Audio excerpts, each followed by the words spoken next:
I'm here, not doing a dramatic entrance, playing music. Welcome to Small Business Update Thursday. It's 3 o'clock somewhere. That somewhere is Phoenix, Arizona. I'm John Prukin. I'm here with Adam Buck. We are talking about all sorts of stuff that affect small businesses and stuff that affect me personally, because this is just my time to vent. We hopefully have a guest today, which will be fun. In the meantime, I will give you the quick preview that we're going to talk a little bit about vaccines. We're going to talk randomly about non-competes because it's just been a big topic with a number of our clients. A lot of questions about it, and so we're going to talk about non-competes, and we're going to start where we always start, which is sports. Have you been watching sports, Adam? Not as much. It's too much. I saw it. It's too much. We had no sports. I was too little. Now we have everything at once, and my head's going to explode. Sunday was just too difficult on me. Football everywhere and basketball happening, and yeah. Too much. But the Lakers won, so that happened since our last podcast. Yeah. So LeBron James has won a championship with 3 different teams, and coast to coast, right? Miami, Los Angeles, and Cleveland's referred to as the North Coast. Fun fact. So he has accomplished championships with 3 different teams.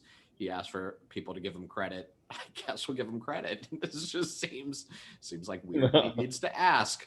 Cardinals won, which is great, and yes. Kind of most importantly, Ronaldo has COVID. I don't. So, for those of you who watched last week, I went in for the spit test. I came back negative. However, as I reported last week, when you're doing the spit test in a room with other people doing the spit test, maybe now I have COVID. Tough to say, but still symptom-free after all these years. But I felt allergies last week. Obviously, it was that. It was not COVID, or maybe it was COVID because, as we know, the tests don't work. So I was negative. A lot of focus by our clients on the topic of non-competes. So to frame this, there are 2 classes of clients. One who think non-competes are unenforceable, which, by the way, is true in California, and others who say non-competes are completely enforceable, which is also not true. So I'm going to turn it over to you, Adam, to finesse this issue. Well, all right. Let me get to my screen here. I didn't mean to surprise you. Yeah. I think it was my fault. It was your fault. Yeah, all right. I clicked the wrong button, but now you are the boss. All right. So non-compete agreements, it seems like many business owners have them. I think very few have actually litigated them. So I think, that to your point, unless you've litigated them, you probably have some false assumptions about what they are and how they work. And typically a business owner wants to be as aggressive and broad and, inclusive as they can on these. And sometimes that comes back to bite them. But, interestingly, historically, they weren't enforceable and they were invalid. But the problem is it prevents a person from, earning a living. So eventually the courts, they said, okay, yeah, we're going to enforce these under certain circumstances, because they recognize that a business has legitimate interest that it needs to protect. When a key person leaves, you could lose clients, you could, lose trade secret information. You could lose a lot of stuff when that happens. But the law does not favor restrictive covenants. So, when you're going into court, the judge is typically looking at how to kick it out or how to reduce it or something along those lines. So the purpose, it must be to protect your business interest, not to punish the employee for leaving or to limit fair competition. I think some business owners think, yeah, I'm really going to, punish them. If they dare leave, I want to make sure that they feel it for, being disloyal or something along those lines. And that's not really the basis for a non-compete. So you have to have a legitimate protectable interest in enforcing a non-compete. Customer relationships, that's one of the key things that businesses try to protect. So the preservation of customer relationships and goodwill cultivated by a departing employee for the employer is a legitimate protectable interest. Close customer contact with the ability to divert customer trade has traditionally been one of the strong justifications for a non-competition covenant. Like we talked about, trade secrets is another protectable interest, but employers overestimate oftentimes the breadth of this protection because typically you've got a non-disclosure and you've got other things that take care of that component. And there are some courts that think that that's duplicative, where you've got a non-disclosure and then you also have a non-compete for the same thing. And they could have issues with that. So again, it can't squash fair competition. A covenant cannot be used to preclude a former employee from using at a new job the skills he developed while working for the employer. And I'm citing here Unisource Worldwide Inc. v. Swope, and our very own John Frukin has some experience with this case. This is my case. So what's interesting about this case is that this photo that you have on the screen has nothing to do with it. It was a company that developed boxing. We have more environmentally friendly boxing, and a kind of leader inside Unisource Worldwide broke off. His name's Swope, and started a new company. And the issue was whether or not that was enforceable. And the judge there, federal judge here in Arizona, said that, hey, there's a limit to this. But very senior executive at Unisource Worldwide who went and started a competing company. Why this case is interesting, amongst other things, is that one of the first customers and investors in the new company was Whammo Toys, the maker of Frisbee. So I got to go out to the Whammo Toys museum / office and see Frisbees and a whole bunch of like 1950s style toys. That company has since been sold and repackaged itself. But at the time, that was like a pretty cool moment in the history of my legal career. Also, we won. Also good. Yeah. Also, we won. but the issue there is, even a senior executive, I mean, you have to have a pretty darn good reason to have a non-compete. So the judge invalidated it, right? Yeah, judge basically said that was an unenforceable covenant. Yeah, which is kind of the direction they want to go. So to be enforceable, they will enforce it if it's limited in duration, limited in territorial or geographic scope, extends no further than reasonably necessary for the protection of the employer's business, and does not unduly restrict the rights of the employee, and does not violate public policy. So it's got to be reasonable. That's the whole focus here. The court looks at what's reasonable, and they just want it to be just enough to protect your interest, but no more, the business owner's interest, and no more. And so if you try to take more than what you legitimately need, they're likely to invalidate it. And then they look at the hardship to the employee and different things like that. So it's got to be narrowly tailored to the specific employee and the specific company to have the greatest chance of success of being upheld. So the three items: duration, geographic scope, and then the range of the activities that are affected or are restricted is important. So the duration, a covenant may extend for only the time required for the employer to replace the employee and give the replacement a chance to show that he or she can do the job. 6 to 12 months is a general, guideline. Longer than that, the courts really want to see some, justification for that. So the shorter the time period, the greater chance of having it upheld. Same thing with geographic scope. It should be limited to the region where the former employee had customer accounts, or within a certain distance of the business itself. For example, 50 miles. And the broader and the larger the scope, the greater the chance the judge will invalidate it. And then the range of activities that are restricted. So you say the person can't work for your competitor doing X. Some of them are just so broad. It says you can't ever work for them in any capacity. They can't be the receptionist. They can't do janitorial work. There are lots of things that potentially somebody could do for a competitor that wouldn't be problematic. And then there are others that would be problematic. So try to draft it as narrowly as possible. Oh, I've got a caller. You able to shut your screen? Yeah, let's take our caller. Hello. Oh, so I've got Congressman Ruben Gallego, who this would be first time caller, probably never time listener.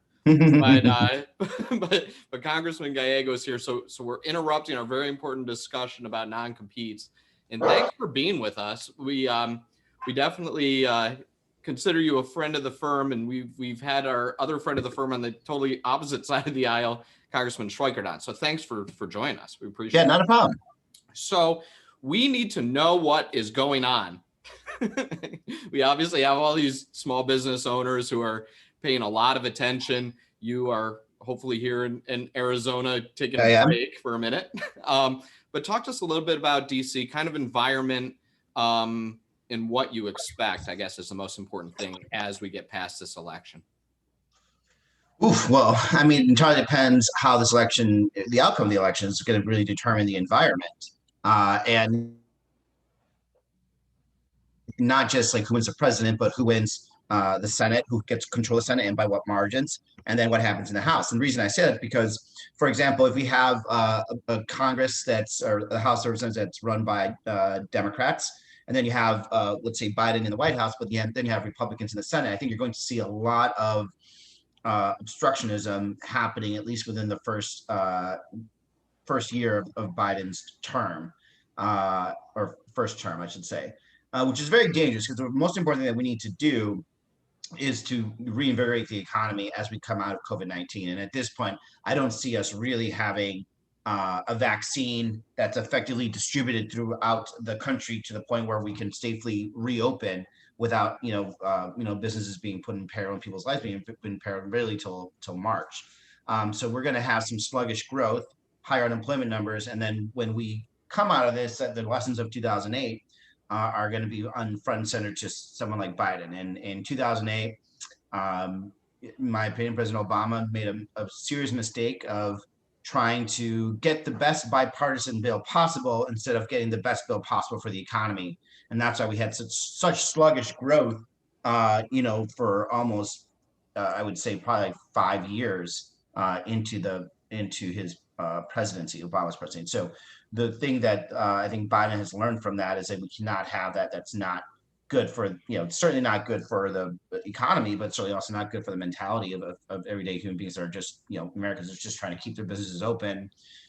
You don't want people losing their houses. The amount of debt that was accumulated during 2008 basically stagnated the economy forever, and personal wealth was just, wiped out, especially among Latinos and African Americans. As a matter of fact, the worst thing about COVID, or second worst thing about COVID, obviously besides death, is that a lot of the gains that African Americans and Latinos had made, because they lost a lot during the 2008, were just starting to come to fruition in the last 2 years. And with COVID-19, I think last I saw, African American community home ownership levels are now lower than they were prior to the Fair Housing Act. And it's scary to think that back in the day when housing discrimination was allowed on African Americans still own more homes than now, when we don't have as much, at least, overt racism. So that's a problem that we're going to have to answer.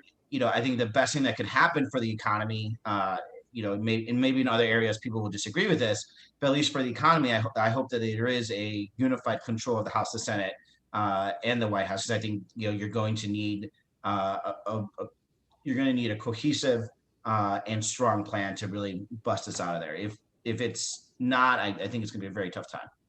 So let's talk about stimulus, because that obviously is kind of impactful to a lot of Yep. clients, but also normal citizens. So Yep. here's where this stands to frame it. Okay, we have the House passed a $2.2 trillion bill, big bill. Yeah. Um, 2.2. yeah, and there's 1.8 that's out there that's floating around that Speaker Pelosi said, hey, we're not going to do that. So what is your view of what is likely to happen? You're in the House leadership. I mean, you're pretty tapped into this. So what is the likely outcome if Biden is elected? Do we see something in November? And then what does it look like? I don't think we see it. Yeah. I don't think you see. I think it's we're playing a very dangerous game right now.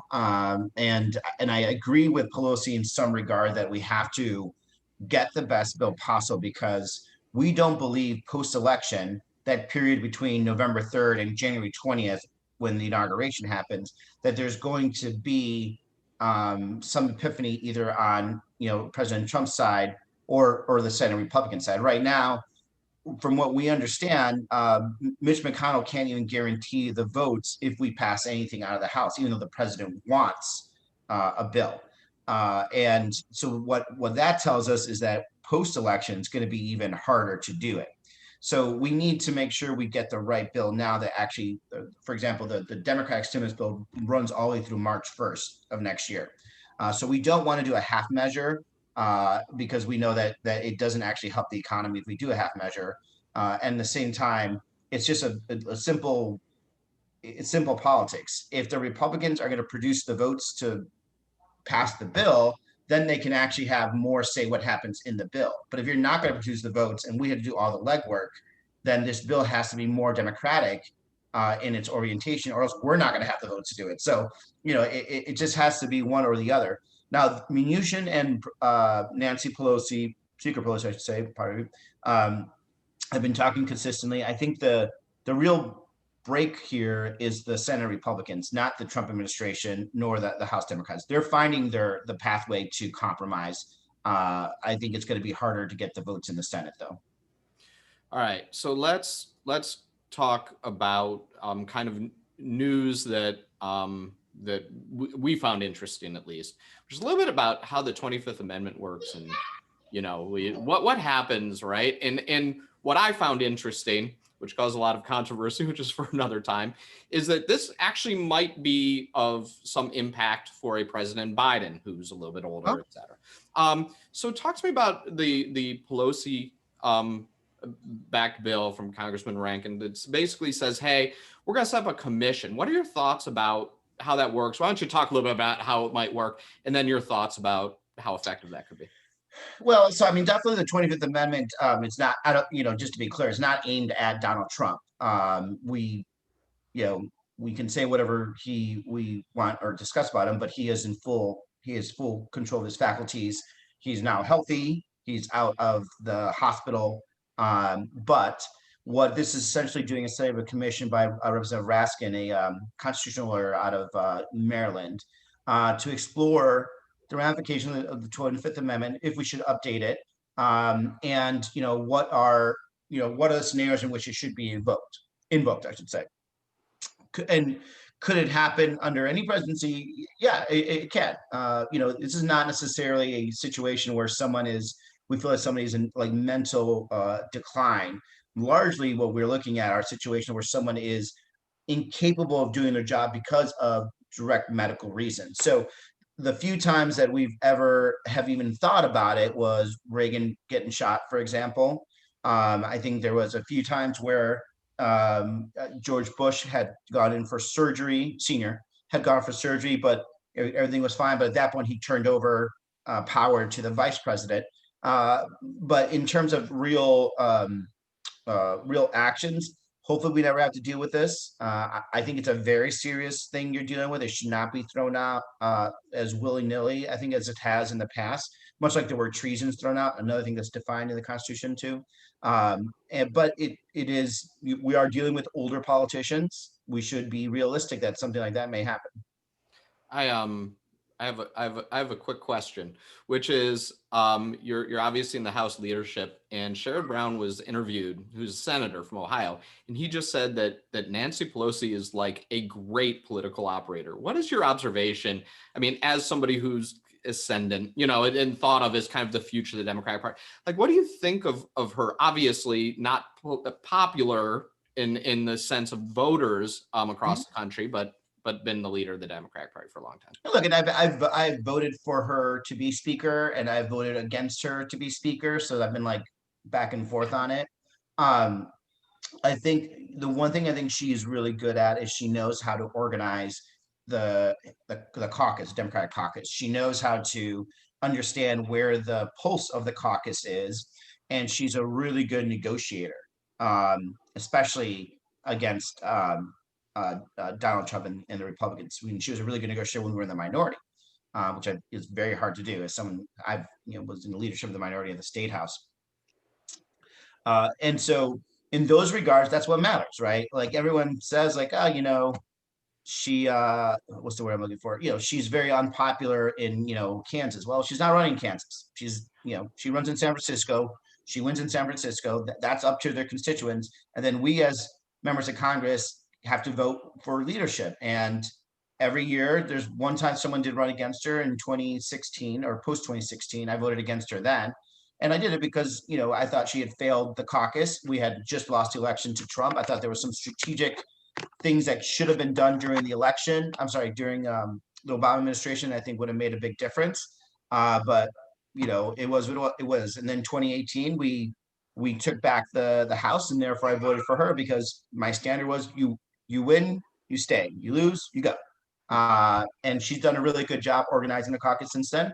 And if she continues to do it, that's great. And if at some point I feel she starts failing for any reason, I would not hesitate at all to vote against her again. All right, so let's talk about election, because obviously this involves a couple things.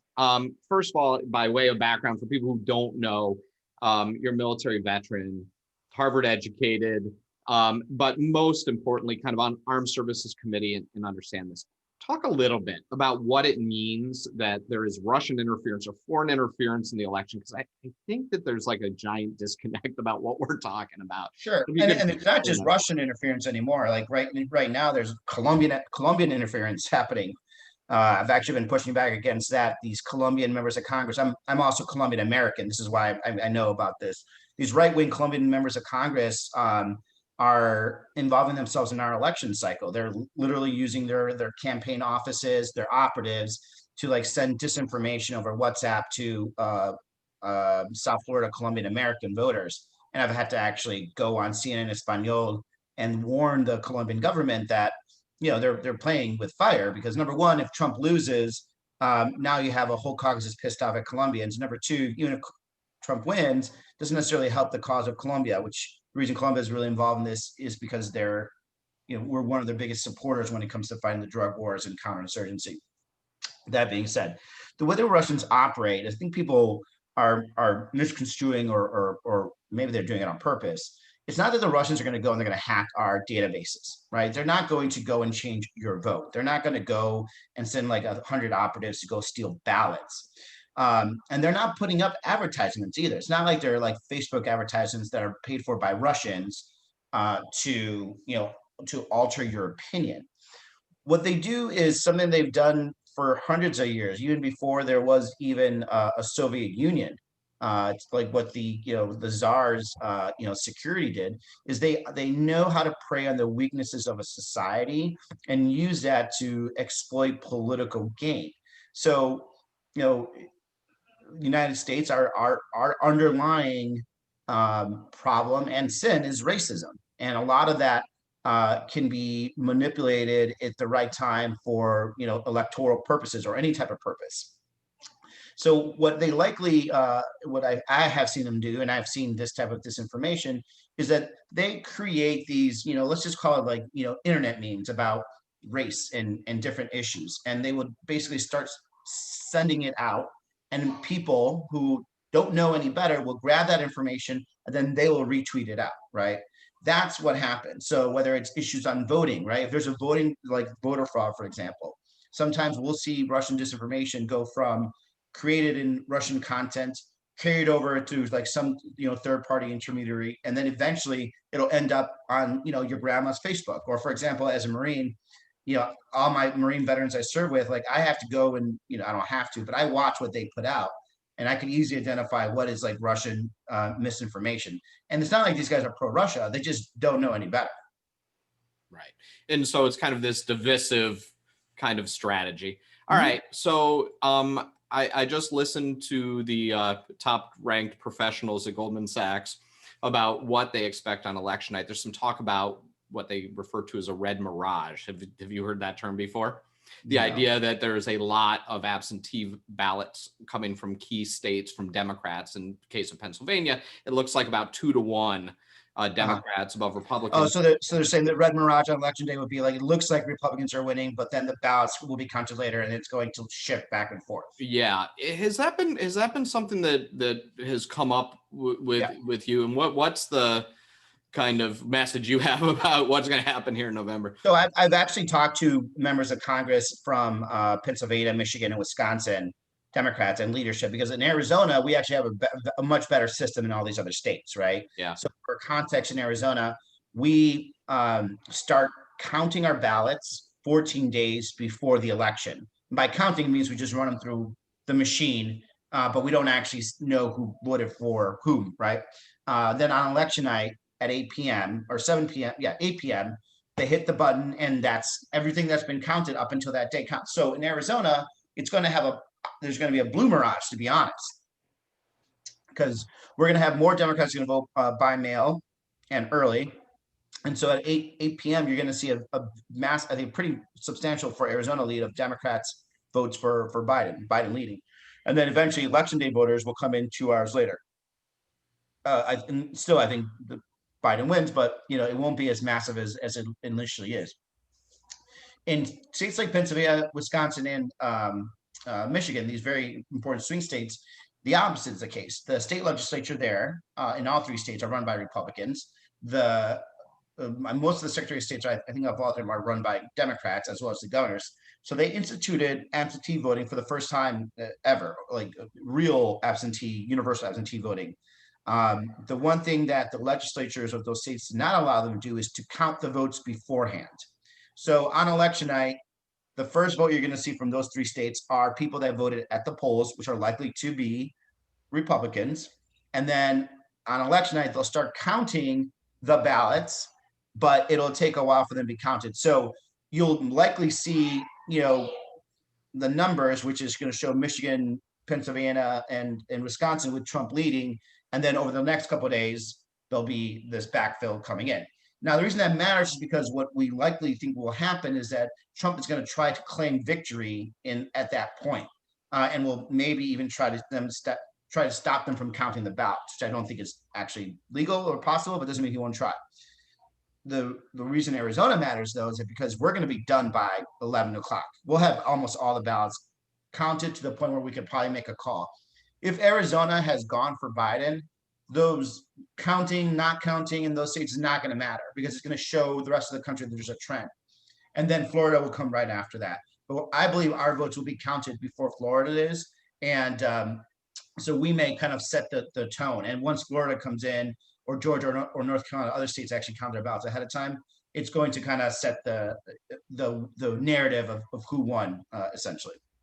So before we get off, and thanks for doing it, do you have anything else that's kind of a hot button, whether that's talking a little bit more about what's going on in the Latino community? We've talked a little bit about the fact that a full 50% of students in public schools here are Latino. Anything with respect to healthcare or any other topics that you think? Well, look, I would just say, we are a growing, thriving state, and we're very lucky in that regard, that I think we're continuing to boom even during downtimes. Our unemployment levels are high, but we know that there's more investment coming to the state. I do think that we have to continue investing in the growing population of Latinos. I mean, you're talking about the K through 12 population is 50% Latino, and will continue to grow. The K through 3, I think, is already at 75 or 60%. I can't remember one or the other. Either way, still massive. Sorry, that's my son, another little Latino. We have to make sure that they're properly educated and taken care of, because they're the future workforce, and this is not a race issue, it's just a numbers issue, right? If 50% of the kids right now are Latino, that means 50% of them are going to be the workforce 10 years from now, or however many years from now. So we should make the proper investment in them to make sure that we have a very well-educated workforce and a well-educated civic mind too. I think there's one thing that I would like to go back and if I could rewind the clock, and if I could tell, politicians in the late 90s that we should really be funding civic education and do it to a high degree. I would, I went through, I was a very good student, and I think I took all the way up to whatever the highest level of calculus you could take in high school. I don't remember any of that, right? It's largely irrelevant to a lot of people. And what would have been better, I think, is if I had learned more about civics, and a lot of it I've learned through my own experience, through reading. But there's a lot of people that don't have either the same initiative or the same access to information. And I think they would have that probably would go a longer way. It's probably better if we take one less class here and teach someone about taxes, how to balance budgets. Kids right now don't even know how to write checks. I know 16-year-olds that could not write a check to me, don't even know how to use the postal system. And that's very scary. So that would be the only thing. Like, let's invest in the next generation of Arizonans, and let's invest, wisely, making sure they're good workers as well as good citizens. Yeah, I think to that story, I was a volunteer when I lived in Washington, D.C. and helped kids who were marked as likely to go to college. And so we spent a lot of time doing kind of advanced math, the stuff that you've forgotten. And so I had to kind of relearn it. And when it came down to it, these kids had no ability to count change back. Now, that obviously is not complicated. It's just nobody ever taught them. And so going to your point, we do kind of a bad job with basic skills, and we do an incredible job with advanced stuff that we all forget. For example, as Adam will point out, my entire 3 years of law school just gone. So we appreciate you coming on. It's really great to see you. And thank you all. Stay safe, and we'll talk soon. Yeah, enjoy election night, one way or the other. We will. Thanks. Have a good one. Adios. Bye. So we've made it through both political parties. Congress people from both political parties. Somehow everybody got mad at me because we were having Congressman Gallego on. He did point out an interesting thing, by the way, which is there is this divide in the Latino community. So countries like Colombia, Cuba, Venezuela, and others where people really are afraid of socialist governments. They left those countries because of socialist governments. Those people are really getting a lot of information that Joe Biden is a socialist. And they're tying him to the politicians who are on the socialist side in each of those countries. That is an interesting dynamic that we don't see with Mexican Americans, who tend to be a little bit in this side of the country, right, in Arizona and California, who tend to be leaning more toward the Democratic side than these people from these countries who left those countries because they don't want a socialist.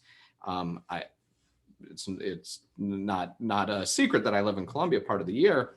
The people who live there have pointed out to me that this is a massive socialist, and he's very different than Obama, which I find interesting because probably by most standards, Obama is a more progressive politician than Joe Biden, but they don't know. And that is what they're being drilled with there. So there you go. So we're getting toward the end, but you're in the middle of non-competes. We got a little bit of whiplash here. We're going back and forth on, what are we talking about here? All right, so we'll come back to a non-competes where we left off. So I wanted to touch on Arizona's blue pencil rule to explain that to business owners. So a court is empowered to cross out overbroad, unreasonable provisions in an agreement while keeping in place less onerous, enforceable ones. So the point here is, rather than throw out the entire thing, because the judge could just say, nope, this is overbroad, we're going to just get rid of all of it. The blue pencil rule says, if the judge can line through things and keep the rest intact, then the judge can do that. So you've got step down provisions that employers often include. Let me just give you an example. So somebody might put in their agreement, this non-compete agreement is good for a duration of 2 years, 18 months, 12 months. And let's say the Right. judge So it'll says, typically say that this non-compete is enforceable for 2 years. If not enforceable to that extent for 18 months, if not enforceable to that extent for 12 months. That's like literally what it says. yeah. And so, a judge could go in and say, yeah, I think 12 months. So I'm just going to cross that out. And we're going to say that this is a 12-month non-compete. And I think this is what you're talking about here. Yeah. Where, the employee hereby covenants not to compete with employer within 50 miles of employer's office. Now, this seems dumb, okay? But really what's going on here is the law does not allow a judge to rewrite. It only allows them to cross off. And that's why we have these goofy looking provisions. Yeah. And so really, essentially, you're giving the judge the ability to write the contract, which is giving him all of the detail they need. Yeah. So judge could just line through all of this and say, yeah, all right, 25 miles. That's what I think is an appropriate, line through everything else, and your agreement stays intact. Sometimes you see liquidated damages provisions that if they breach, then they're going to agree to pay the company X, 10,000, 100,000, whatever. I see business owners that like to put a huge amount in there, thinking that that's in their best interest. But it's more likely to be dismissed by a court if it's huge. The law doesn't allow you to put in a penalty. And if the court says, no, that's a penalty, that's not a reasonable calculation of your damages, all right, we're getting rid of that. So you have to be careful. If you're going to put something like that in, it's got to be more reasonable. Yeah, so the concept here, and I just litigated something involving this case and won. But what the underlying principle is that a contract cannot have a penalty. So if you do something wrong, you could have a number in there to say, okay, my damages would have been X. You're late delivering on this construction project. I would normally get $1,000 a day rent. Well, you can't say it's $50,000 a day. You can't have it be totally out of whack. The same is true of liquidated damages with this sort of thing, where you can't say, hey, if you work for a competitor, you owe me $12 million, right? You can't. Yeah, because they're just going to say, no, that you're just punishing. You're trying to punish your employee. Right. You're trying to basically prevent somebody from making what we call strategic breach. That means we find it okay in the law for people to breach contracts, right? Like morally, it's different. But in the law, we want people to breach contracts because it creates efficiency. In other words, if somebody is able to do better at another job or to do better by working, on another construction project, we want to encourage that while protecting the party whose rights were breached against damages. But it shouldn't be a bonus. And that's what this is about. Yeah. So my last slide here, employer pitfalls. Using standardized forms with boilerplate language can be problematic because they need to be customized to your own business and to the employee.